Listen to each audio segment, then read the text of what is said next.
ओम शांति। 24 जुलाई 1970 बाबा के अव्यक्त मधुर महावाक्य।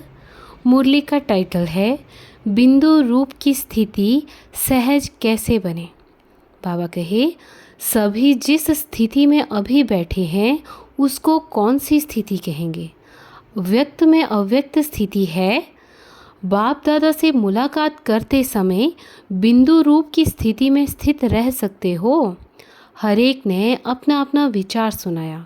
बाबा कहे, बिंदु रूप की स्थिति विशेष किस समय बनती है? जब एकांत में बैठते हो तब, या चलते फिरते भी हो सकती है। अंतिम पुरुषार्थ याद का ही है, इसलिए याद की स्टेज व अनुभव को भी बुद्धि में स्पष्ट समझना आवश्यक है।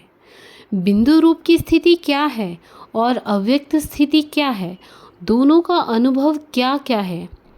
क्योंकि नाम दो कहते हैं तो ज़रूर दोनों के अनुभव में भी अंतर होगा। चलते फिरते बिंदु रूप की स्थिति इस समय कम भी नहीं, लेकिन ना के बराबर ही कहें।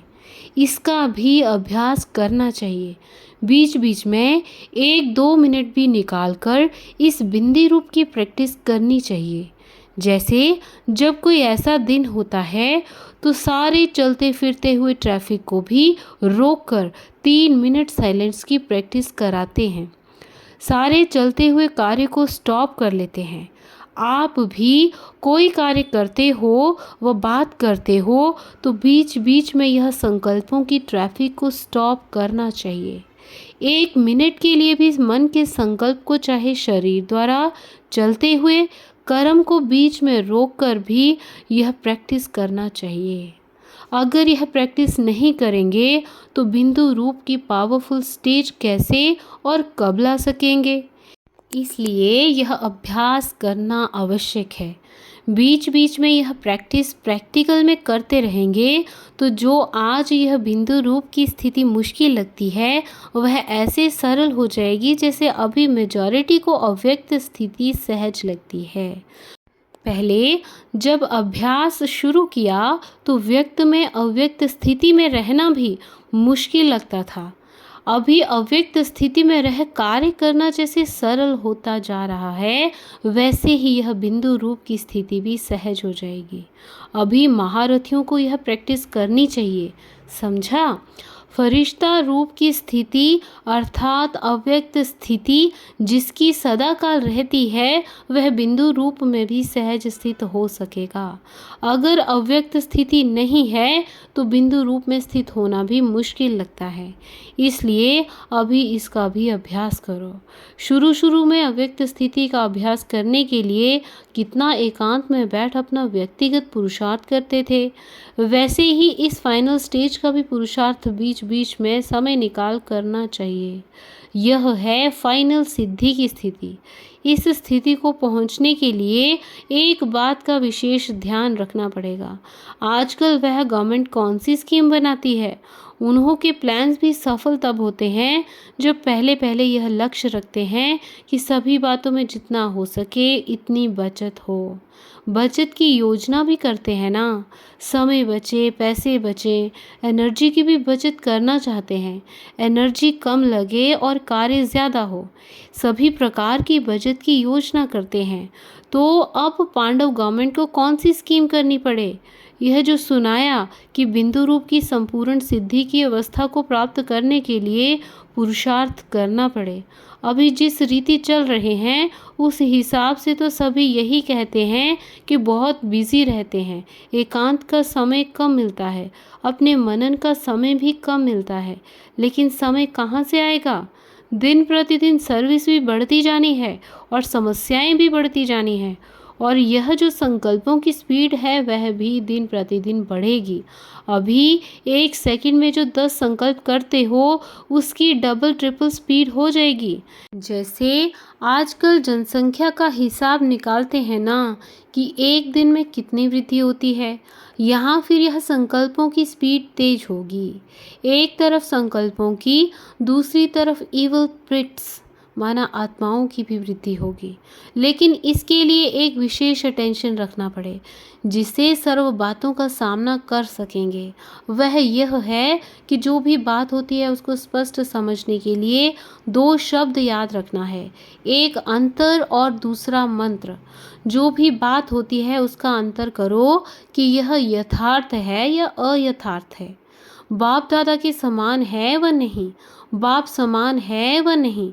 एक तो हर समय अंतर माना भेंट करके उसका एक सेकंड में नॉट या तो डॉट करना नहीं है तो फिर डॉट देंगे, अगर करना है तो करने लग जाएंगे।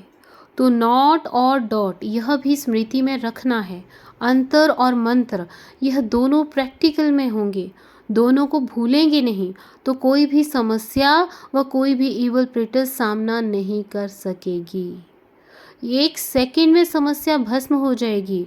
इवल प्रिट्स आपके सामने ठहर नहीं सकती हैं, तो यह पुरुषार्थ करना पड़े। समझा?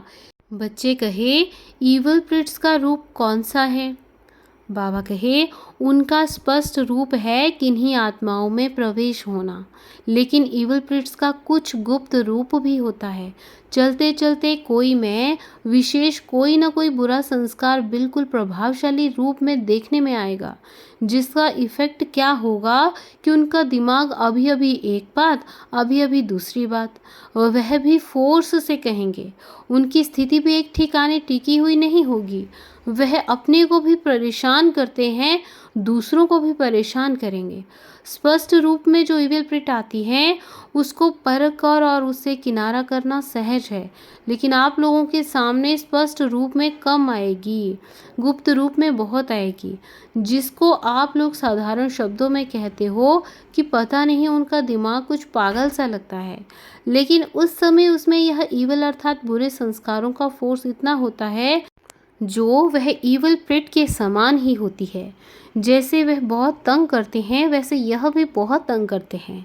यह बहुत होने वाला है, इसलिए सुनाया कि अभी समय की बचत, संकल्पों की बचत, अपनी शक्ति की बचत, यह योजना बनाकर बीच बीच में उस बिंदी रूप की स्थिति को बढ़ाओ। जितना बिंदी रूप की स्थिति होगी उतना कोई भी इवल प्रिट व इवल संस्कार का फोर्स आप लोगों पर वार नहीं कर सकेगा और आप लोगों का शक्ति रूप ही उन्हों को मुक्त करेगा। यह भी सर्विस करनी है, इविल प्रिट को भी मुक्त करना है, क्योंकि अभी अंत के समय का भी अंत है। तो इविल प्रिट व इविल संस्कारों को भी अति में जाकर फिर उन्हों का अंत होगा। किचड़ा सारा बाहर निकलकर भस्म हो जाएगा। इसलिए उन्हों का सामना करने के लिए अगर अपनी समस्याओं से ही मुक्त नहीं हुए होंगे तो इन समस्याओं से कैसे सामना कर सकेंगे। इसलिए कहते हैं बचत की स्कीम बनाओ और प्रैक्टिकल में लाओ, तब अपना और सर्वात्माओं का बचाव कर सकेंगे। सिर्फ भाषण करने व समझाने की सर्विस नहीं, अब तो सर्विस का रूप भी बड़ा सूक्ष्म होता जाएगा। इसलिए अपने सूक्ष्म स्वरूप की स्थिति भी बढ़ाओ। यह सभी प्रत्यक्ष होकर फिर प्राय लोप होना है। प्राय लोप होने से पहले प्रत्यक्ष हो, फिर प्राय लोप होंगे। सर्विस इतनी बढ़नी है जो एक एक को 10 का कार्य करना पड़ेगा। शक्तियों की भुजाएं कितनी दिखाते हैं। भुजाओं का अर्थ है इतनी सर्विस में मददगार बनना। पांडव समझते हैं कि यह तो शक्तियों की ही भुजाएं हैं। पांडवों को फिर क्या दिखाया है मालूम है? लंबा दिखाया है। तो यह भी पांडवों की इतना ज़्यादा मददगार बनने की निशानी है। लंबा शरीर नहीं, लेकिन बुद्धि लंबी है। इन्हों का आगे दौड़ना गोया शक्तियों का आगे दौड़ना है। शक्तियों को आगे रखना, यही इन्हों की दौड़ की निशानी है। अच्छा, ओम शांति, ओम शांति।